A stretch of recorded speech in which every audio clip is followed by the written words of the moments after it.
السلام علیکم ورحمۃ اللہ وبرکاتہ۔ الحمد للہ وکفی والصلاة والسلام علی من لا نبی بعد۔ قال اللہ تبارک و تعالی وما خلقت الجن والانس الا لیعبدون، اور میں نے جنوں اور انسانوں کو اس لیے پیدا کیا تاکہ وہ میری عبادت کریں۔ ناظرین، ہم دنیا میں جس چیز کو اہمیت دیتے ہیں وہی چیز ہمارے ذہنوں پہ سوار ہوتی ہے، اور اس بارے میں ہم سے جس مرضی چیز کا پوچھ لیں ہمیں اس چیز کا علم ہوتا ہے۔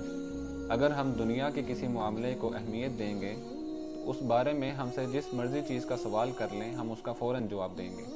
اور اگر ہم دین کے معاملات کو اہمیت دیں گے تو ہمیں دین کے بارے میں بھی معلومات ہوں گی۔ پچھلی کچھ ویڈیوز میں جب میں عام لوگوں میں نکلا اور میں نے ان سے دین کے بارے میں، بنیادی تعلیمات کے بارے میں سوال کرنے کی کوشش کی تو اکثر لوگوں کا آگے سے یہ جواب ہوتا تھا کہ آپ یہ سوالات مولویوں سے جا کے کریں یا جو مدرسے میں پڑھتا ہے اس سے جا کے سوال کریں، ہم تو عام لوگ ہیں، ہمیں ان چیزوں کے بارے میں کہاں علم ہو سکتا ہے۔ کچھ باتیں ہوتی ہیں جو آن دا سکرین، آن دا ریکارڈ نہیں لائی جاتی۔ جب ریکارڈنگ کی جاتی ہے تو اس سے پہلے ان کو بتایا جاتا ہے کہ آپ سے اس طرح سوال کیا جائے گا، اور اگر آپ سوال کا صحیح جواب دیں گے تو آپ کو انعام بھی دیا جائے گا۔ لیکن اکثر لوگ جب ان کو بتایا جائے کہ اسلام کے بارے میں سوال کیا جائے گا تو وہ اس چیز سے کتراتے ہیں کہ وہ جب کیمرے کے سامنے آ کے اسلام کے بارے میں صحیح جواب نہیں دے سکیں گے تو ان کو بڑی شرمندگی ہوگی۔ کیمرے کے سامنے آنے سے اور جواب نہ دینے کی وجہ سے ہم لوگ شرم محسوس کرتے ہیں، لیکن اگر اسی بارے میں اللہ تبارک و تعالیٰ نے روز محشر آپ سے سوال کر لیا تو اس وقت آپ کیا منہ دکھائیں گے؟ جس طرح پچھلی ویڈیو میں یا اس سے پچھلی ویڈیو میں نے سوال کیا تھا کہ کوئی سے 5 انبیاء کے نام بتائیں، تو 2 لڑکے جو پارک میں بیٹھے ہوئے تھے جب ان سے اس طرح کہا گیا کہ آپ کیمرے کے سامنے آ کے اس سوال کا جواب دیں تو وہ کہنے لگے کہ مجھے تھوڑی سی کنفیوژن ہے،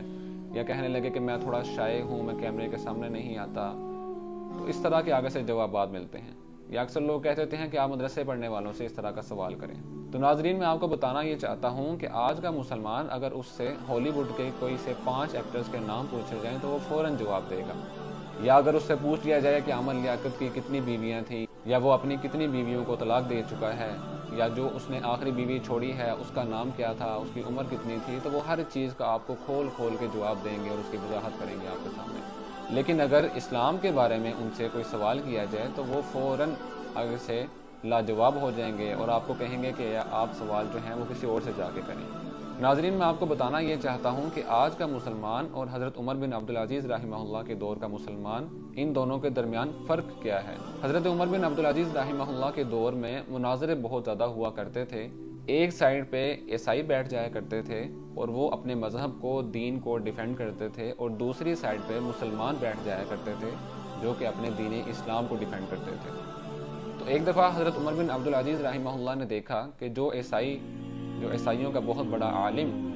جو اپنے دین کو ڈیفینڈ کرنے والا تھا اور مسلمانوں کو حد الامکان ان کو ہرانے کی کوشش کرتا تھا، تو حضرت عمر بن عبدالعزیز رحمہ اللہ نے دیکھا کہ وہ ایک مناظرے میں مسلمانوں کی سائڈ پہ بیٹھا ہوا ہے اور وہ دین اسلام کو ڈیفینڈ کرنے کے لیے ان کی سائڈ پہ جا کے بیٹھا ہوا ہے۔ تو حضرت عمر بن عبدالعزیز رحمہ اللہ بڑے حیران ہوئے اور اس سے سوال کیا کہ تم تو عیسائیوں کے بہت بڑے عالم تھے اور تم اپنے دین کو ڈیفینڈ کرنے والے تھے، مسلمانوں کو ہرانے کی کوشش کیا کرتے تھے، تو آج تم مسلمانوں کی سائڈ پہ بیٹھے ہوئے ہو، ماجرا کیا ہے؟ وہ کہنے لگا کہ میں مسلمان ہو چکا ہوں، لہٰذا میں دین اسلام کو ڈیفینڈ کروں گا۔ حضرت عمر بن عبدالعزیز اور زیادہ چونک اٹھے اور وہ پوچھنے لگے کہ یہ معاملہ کیا ہے، تم مسلمان کیسے ہو گئے؟ وہ کہنے لگا کہ میں نے بڑی کوشش کی کہ میں قرآن مجید کے الفاظ کے اندر رد و بدل کروں اور مسلمانوں کے سامنے اس آیت کو پیش کروں، لہٰذا میں نے اسی طرح کیا کہ ایک آیت والسارق والسارقۃ فاقطعوا ایدیہما جزاء بما کسبا نکالا من اللہ واللہ عزیز حکیم، سورہ مائدہ کی یہ آیت ہے کہ جس کے اندر اللہ تبارک و تعالیٰ نے ارشاد فرمایا کہ چور اگر مرد ہوگا یا عورت ہوگی دونوں کے ہاتھ کاٹ دیے جائیں گے، کیونکہ یہ ان کے اس کیے کی سزا ہے جو وہ انہوں نے کیا ہے، یعنی اللہ تبارک و تعالیٰ سے ان کے کیے ہوئے عمل کی وجہ سے ان کو سزا دی جا رہی ہے۔ اللہ عزیز حکیم، اور اللہ تبارک و تعالیٰ غالب حکمت والا ہے۔ وہ کہنے لگا کہ میں اس آیت کو لے کے ایک عام مسلمان کے پاس گیا اور اسے جا کے میں کہنے لگا کہ یہ دیکھو ذرا، تم تو کہتے ہو کہ انا نحن نزلنا الذکر وانا لہ لحافظون، کہ اللہ تبارک و تعالیٰ نے قرآن مجید میں ارشاد فرمایا کہ بے شک ہم ہی اس ذکر کو نازل کرنے والے ہیں اور اس کی ہم ہی حفاظت کرنے والے ہیں۔ تو یہ دیکھو ذرا کہ ایک نسخے میں، ایک آیت میں، سورہ مائدہ کی اس آیت میں لاسٹ میں واللہ عزیز حکیم آتا ہے، اور دوسری جگہ پہ دوسرے نسخے میں واللہ غفور الرحیم آ رہا ہے۔ یعنی اس عیسائی عالم نے آیت کو بدلنے کی کوشش کی اور ایک عام مسلمان کے سامنے پیش کیا کہ ایک نسخے میں واللہ عزیز حکیم ہے اور ایک نسخے میں واللہ غفور الرحیم ہے، تو بتاؤ ان دونوں میں سے درست کون سی ہے؟ وہ عام مسلمان کہنے لگا کہ میں کوئی دین کا اتنا بڑا عالم نہیں ہوں، لیکن مجھے قرآن کا طرز اسلوب اور اسلوب بیان کا علم ہے کہ جب قرآن مجید میں کسی آیت میں سزا کا ذکر ہوتا ہے تو اس کے لاسٹ میں واللہ غفور الرحیم آ ہی نہیں سکتا کسی طرح بھی، کیونکہ جب کسی سزا کا ذکر ہوتا ہے تو لاسٹ میں اللہ تبارک و تعالیٰ اپنے غالب اور حکمت والے ہونے کی صفت کو بیان کرتا ہے کہ واللہ عزیز حکیم، یہ تو آ سکتا ہے، لیکن کسی سزا کو بیان کرنے کے بعد اللہ تبارک و تعالیٰ یہ نہیں کہہ سکتا واللہ غفور الرحیم کہ اللہ بخشنے والا رحم کرنے والا ہے، کیونکہ پہلے سزا کا ذکر ہوا ہے۔ تو وہ عیسائی عالم کہنے لگا کہ میں نے تو بڑی کوشش کی کہ مسلمانوں کو ہراؤں اور مسلمانوں کے بڑے بڑے عالموں سے گفتگو کی، مناظرے کیے، میں نے عیسائیت کو ڈیفینڈ کرنے کی بڑی کوشش کی، لیکن جب مجھے اس آیت کو بیان کرنے کے حوالے سے ایک عام مسلمان کی طرف سے یہ جواب ملا تو میں اس وقت بالکل دنگ رہ گیا اور میں عیسائیت کو چھوڑ کے اسلام کی طرف راغب ہو گیا۔ تو ناظرین، یہ تھا وہ اس دور کا عام مسلمان کہ جس کو قرآن مجید کے ساتھ اتنا لگاؤ تھا کہ اس کو پتہ تھا کہ قرآن مجید میں جب نعمتوں کا ذکر ہوتا ہے تو لاسٹ میں کیا آتا ہے، اور جب کسی سزا کا ذکر ہوتا ہے تو لاسٹ میں کیا آتا ہے۔